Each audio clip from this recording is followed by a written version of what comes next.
इन राज्यों में नंबर 1 बनेगी भाजपा। प्रशांत किशोर ने कांग्रेस की कमजोर कड़ी का किया जिक्र, बताया बीजेपी 370 सीटें जीत सकेगी या नहीं।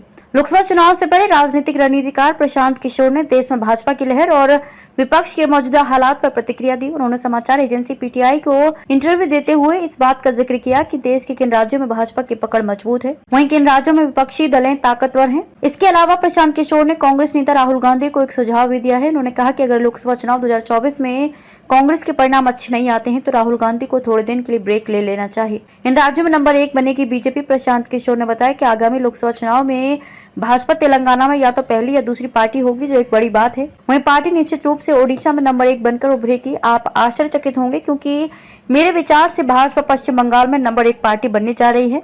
वहीं तमिलनाडु जैसे राज्यों में भाजपा का वोट प्रतिशत डबल डिजिट में पहुंच सकता है।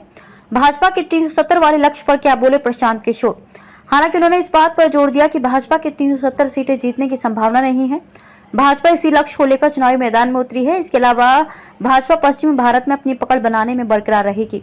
प्रशांत किशोर ने राहुल के वायनाड के चुनाव लड़ने पर साधा निशाना। प्रशांत किशोर ने कहा कि अगर आप यूपी, बिहार और मध्य प्रदेश में नहीं जीतते हैं तो वायनाड से जीतने का कोई फायदा नहीं है। रणनीतिक रूप से मैं कह सकता हूं कि राहुल गांधी का अमेठी से न लड़ने से जनता के बीच एक गलत संदेश जाएगा। आपको बता दें कि इस बार राहुल गांधी वायनाड लोकसभा सीट से चुनाव लड़ रहे हैं। उन्होंने कहा कि मोदी ने 2014 में अपने गृह राज्य गुजरात के अलावा उत्तर प्रदेश से चुनाव लड़ने का विकल्प चुना था, क्योंकि आप भारत को तब तक नहीं जीत सकते जब तक आप हिंदी पट्टी को नहीं जीतते या हिंदी पट्टी में महत्वपूर्ण उपस्थिति ही नहीं रखते।